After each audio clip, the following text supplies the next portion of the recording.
The Tactics, by far, for me, have the best interchange bench and a very, very strong starting seven, probably unfaultable. Jane Watson's demanding strength around her, and her and Berger is a combination, obviously, that will be going to the World Champs, so they will want to make their mark. There's no doubting that in my mind whatsoever. Kelly had a stellar year last year. That back three, they're pretty strong. And Paris, they will get ball. Georgia Heffernan, and she's prepared to shoot, so I think that she's even got an outside chance of making ferns. That's the ace up your sleeve, right, as a vet. She's going to be the difference. Fitzpatrick, this will be her last season, so she will really be wanting to get into that World Championship team, as will Karaka. Nau mai ki te hōtaka o te neti poro Kiwi. Welcome to the Kiwi Netball Show. I'm Bridget Tunnicliffe. The 7th edition of the ANZ Premiership gets underway this weekend when the Mystics host the Southern Steel in Auckland on Saturday. Can the Pulse defend the title they won last year without Alia Dunn? Or are the Mystics in a good position to recapture the title after their 2022 season unravelled when shooter Grace Whetu got injured? Or after finishing at the bottom of the ladder last year, has Tactix coach Marianne Delaney-Hoshek recruited a team capable of winning a maiden title? To help me answer some of these burning questions is former Silver Ferns coach Yvonne Willering and New Zealand men's coach Dion Whetu. Kia ora koroa. I just wanted to start first with you, Yvonne. Your thoughts on the January quad series. Silver Ferns beaten by Australia twice. What do you think that series showed about what New Zealand needs to do to defend their World Cup title in July? Yeah, it was close, and certainly there were different combinations out there. But certainly it's a situation where there were definite combinations. So it's going to be really interesting in this ANZ competition because Dame Nolene Taurua, is she going to pick the 12 best players, or in fact, is she looking for the best combinations? And it does make a difference because you've got your combination, Fitzpatrick, Karaka, you've got Watson, Berger, and the other one, obviously, is Nweki Tuiava. And Tuiava never went to Australia, and people said, why not, sort of thing. So, it's going to be really an interesting situation. And I think some of the coaches could be put under a bit of pressure in not having to play set combinations, but being very aware that there is the World Cup selection at stake as well for their players. Yeah, Dion, no Silver Ferns trials this year. It's going to be based on form in the ANZ Premiership, but that makes it interesting for players like, say, Whitney Souness, who has recently been playing centre for the Silver Ferns, yet at the Pulse she's likely to play wing attack. So does it makes it kind of difficult for selectors to compare like for like when the Souness is not even playing centre during the ANZ Premiership?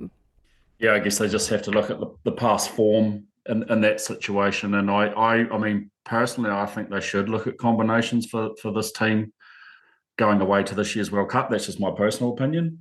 But yes, for the likes of Souness, it does sort of throws the cat in amongst the pigeons, doesn't it? For sure. Right, let's go through the 6 Premiership teams. A lot riding on this ANZ Premiership with the World Cup in July.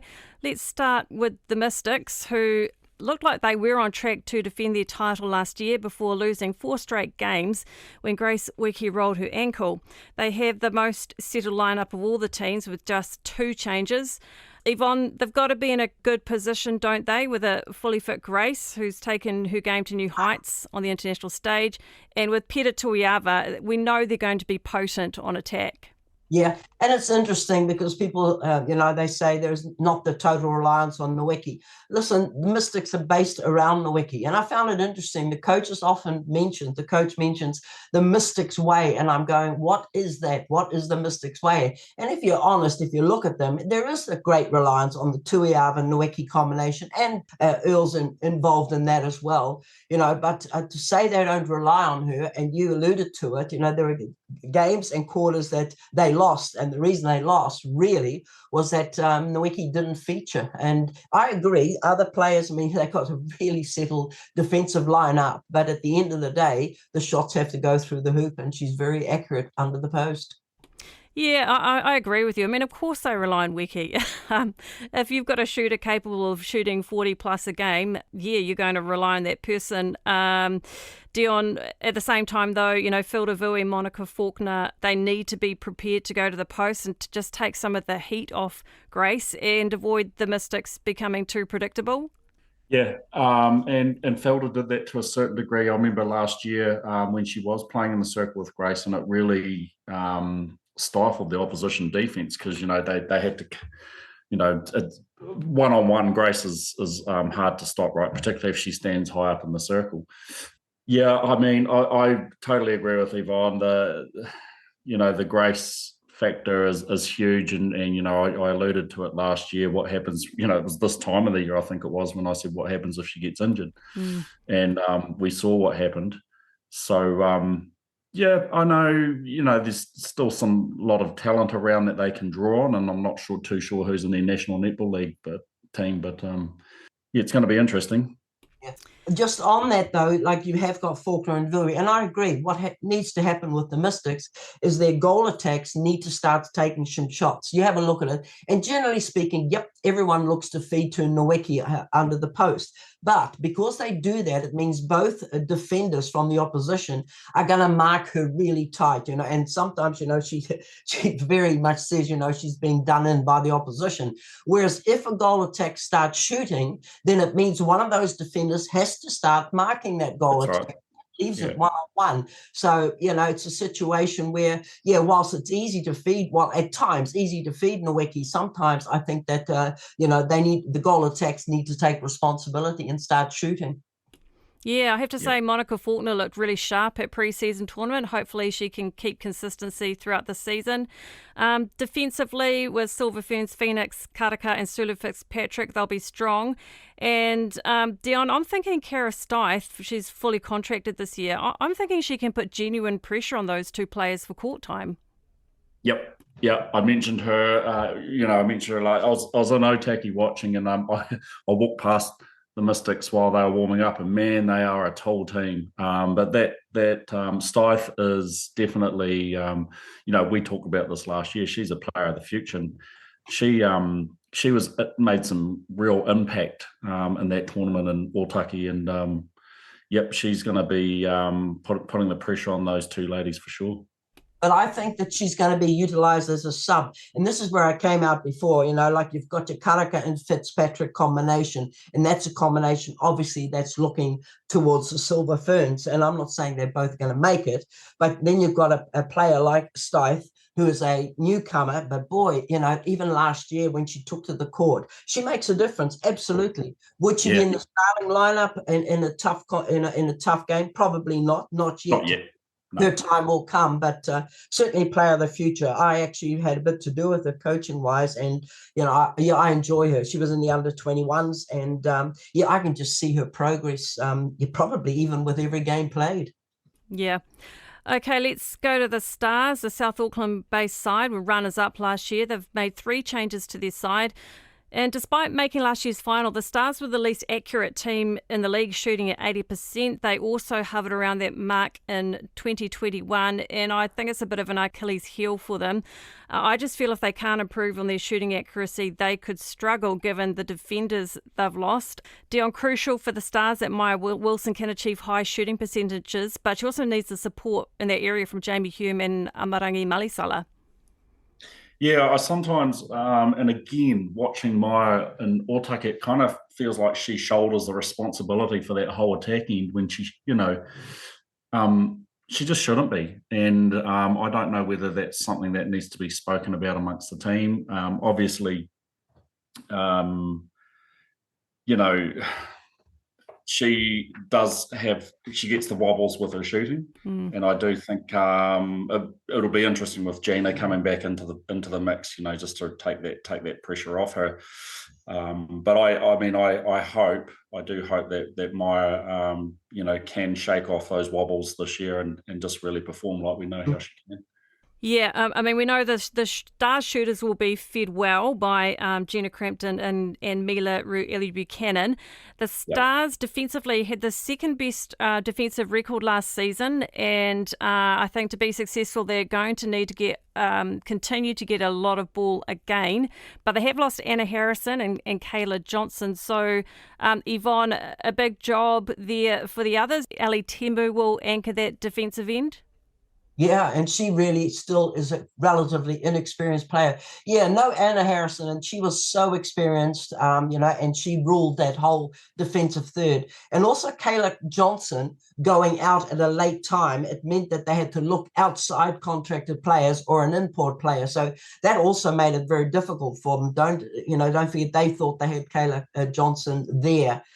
So that was a biggie to lose her as well. So yeah, Ali Timu is carrying a big load on her shoulders in that defensive end. And and then you were talking about Maya Wilson. Don't forget the World Cup also is in her mind. Is she guaranteed a shooter? No, not at this stage. If you just look at how in that quad series the players were played.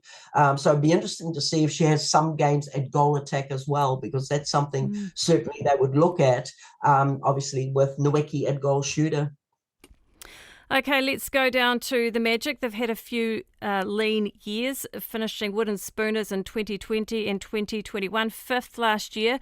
I guess a positive for coach Mary Jane Araro is she will have Willering Ekenasio for full games from the get-go this year. Ekenasio and Bailey Mes are brilliant at their best, but Dion, it's hard to know what Mes you're going to get from one game to the other when it comes to shooting accuracy.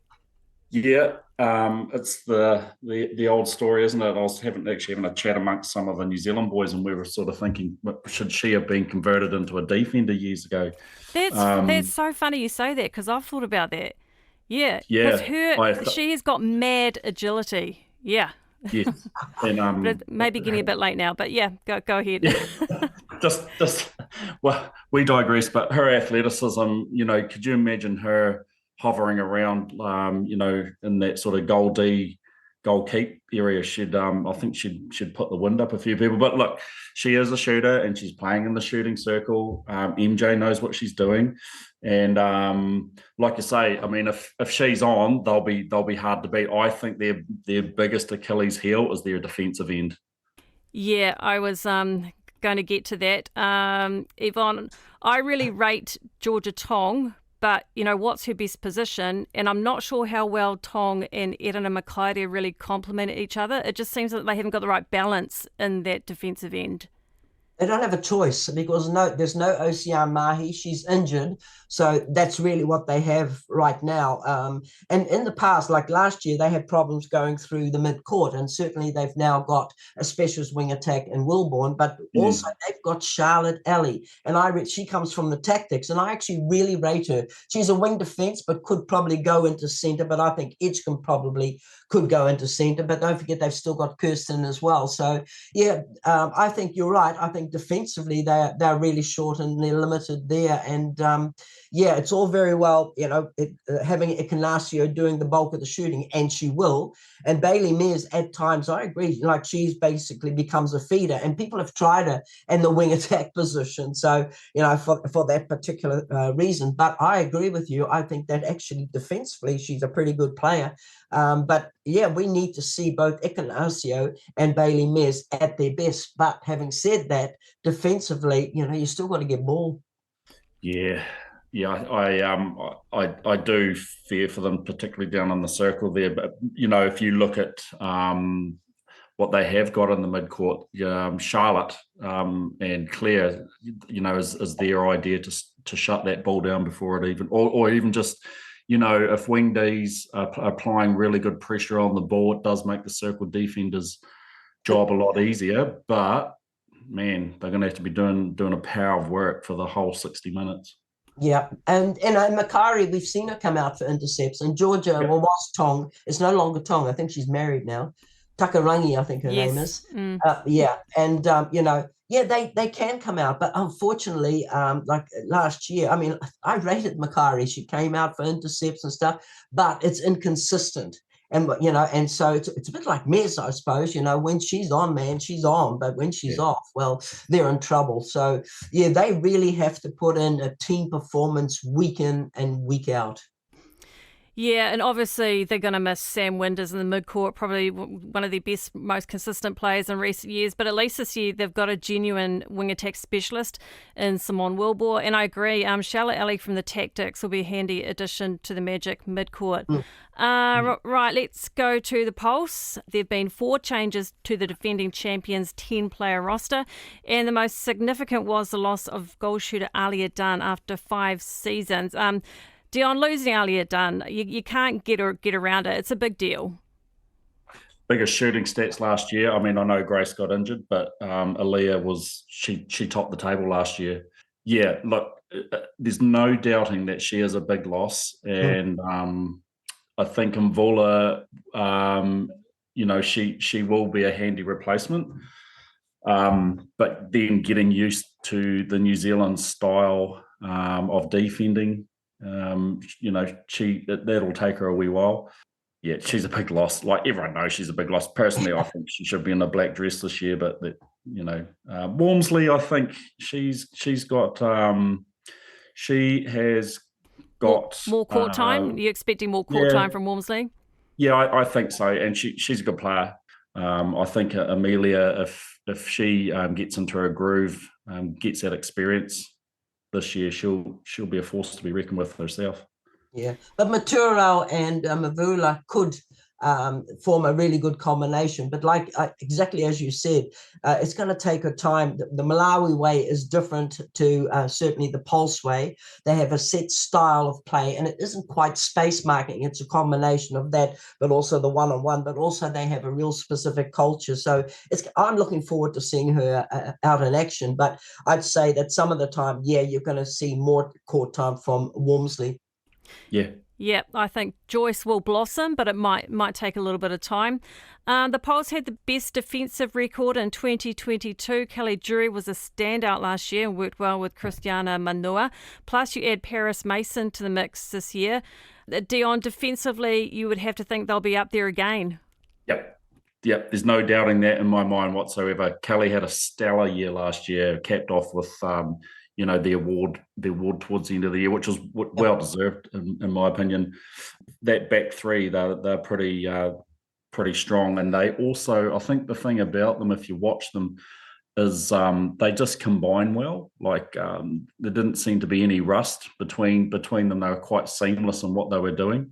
So and Paris is awesome. So they will get ball. There's no doubt about that. I think Fa'amu Ioane is a great pickup for the Pulse and wing defence after losing Paris Lokatui to an ACL. Maddie Gordon has got speed to burn. She's so good defensively as well. And Whitney Souness at wing attack. Yvonne, I think they're going to bring a lot of speed.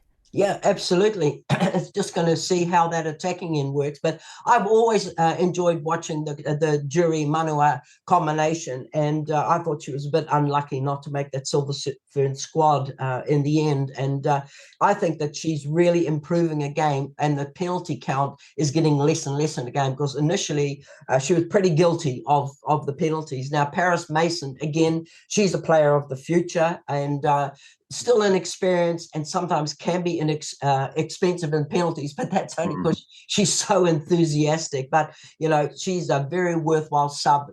Bring on, when she comes on, she honestly adds something different to that defensive unit. So and with Yvette McCausland-Dury at the helm, I think that certainly they're going to be a strong unit. Yeah, that's the ace up your sleeve, right? As a vet, in my opinion, I think she's going to be the difference. Okay, let's go to the Tactix. Finished bottom of the ladder last year, have made the most changes of all the sides with 4 new recruits, plus the welcome return of former captain Jane Watson, who had a baby last year. Shooter Ellie Bird was let go of after 5 seasons, and the biggest coup was signing former Pulse shooter Alia Dunn. Marianne Delaney-Hoshek also recruited England international Laura Malcolm and young wing defence slide Greer Sinclair, while letting go of Charlotte Ellie. Yvonne, Miriam probably couldn't believe her luck when Alia Dunn reached out, but aside from that, what are your thoughts on the other changes she's made? Smart recruitment decisions, do you think?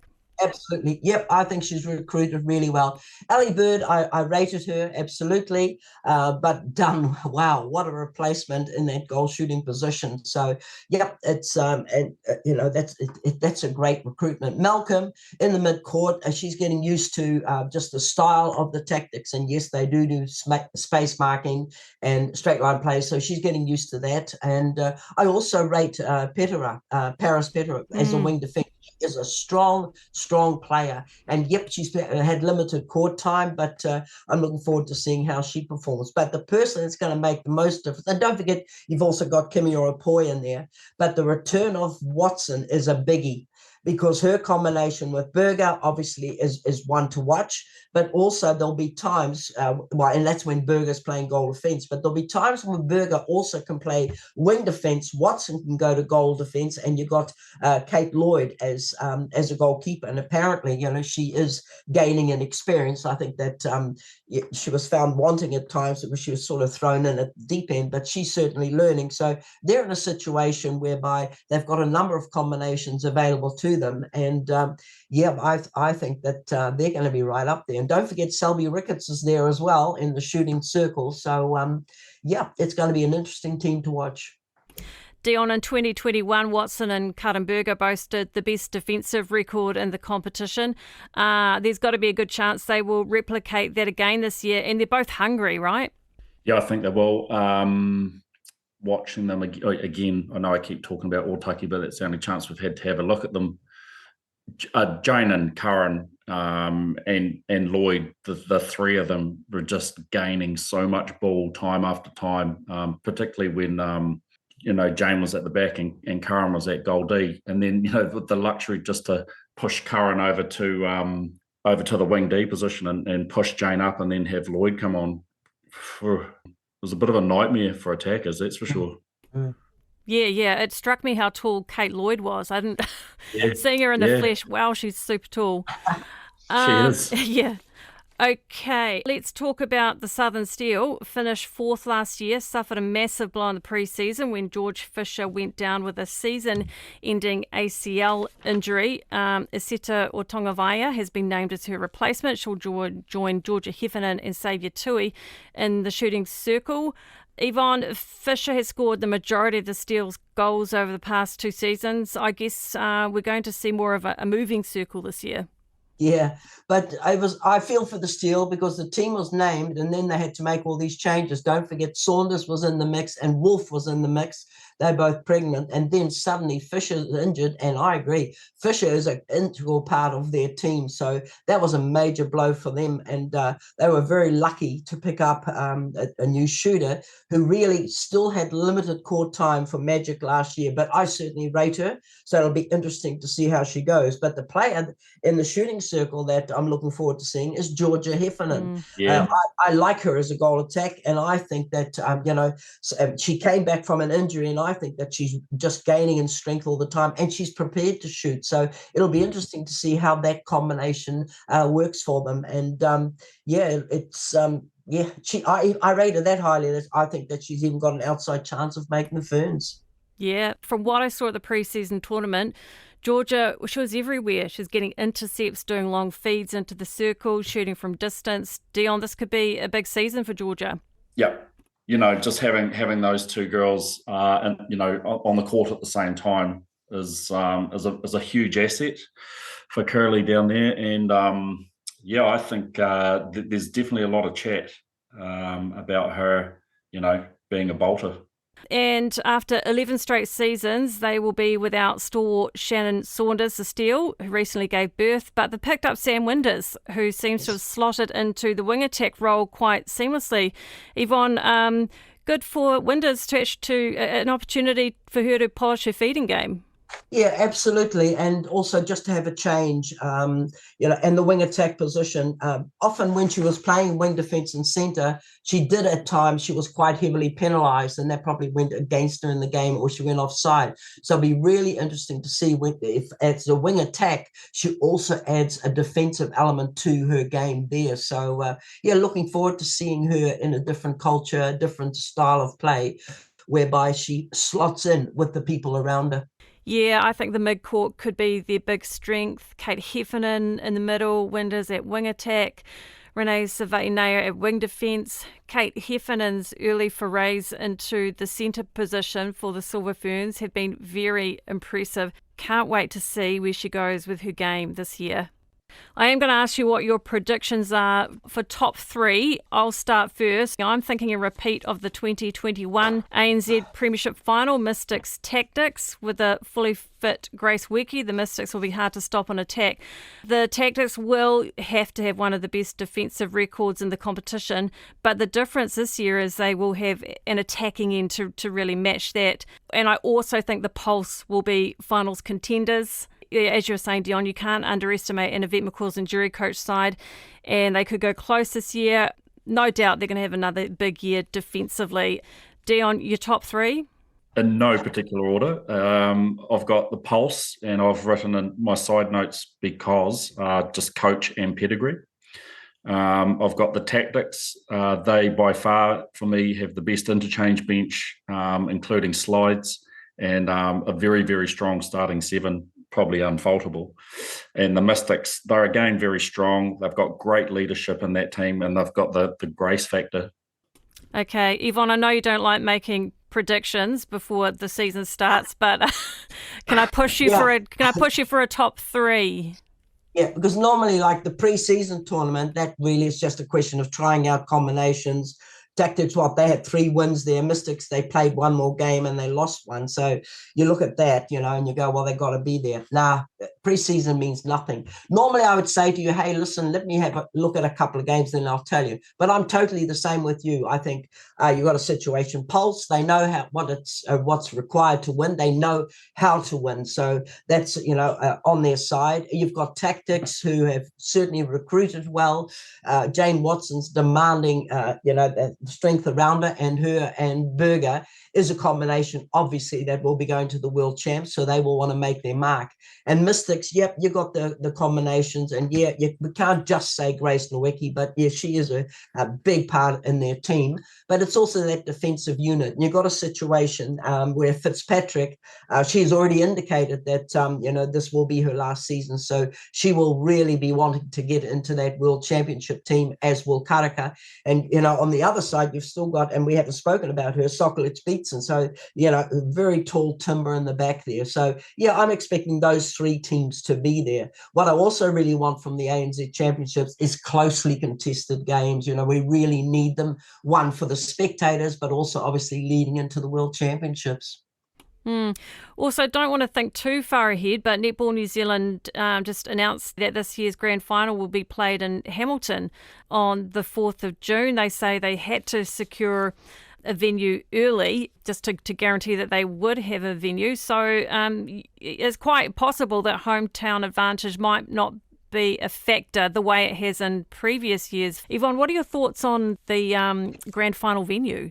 Yeah, and this hometown advantage, I think that really only applies to Steel. I mean, whenever we go, any team goes down there, boy, you're hit with their home crowd, and they're already 10 points ahead, sort of thing. I think it is sad that that's happened, and that you can maybe book a few different venues. It's interesting, the elimination final, they're waiting obviously to see who's in that, and then they will book the venue. So why was it able to be done in the elimination final but not in the grand final?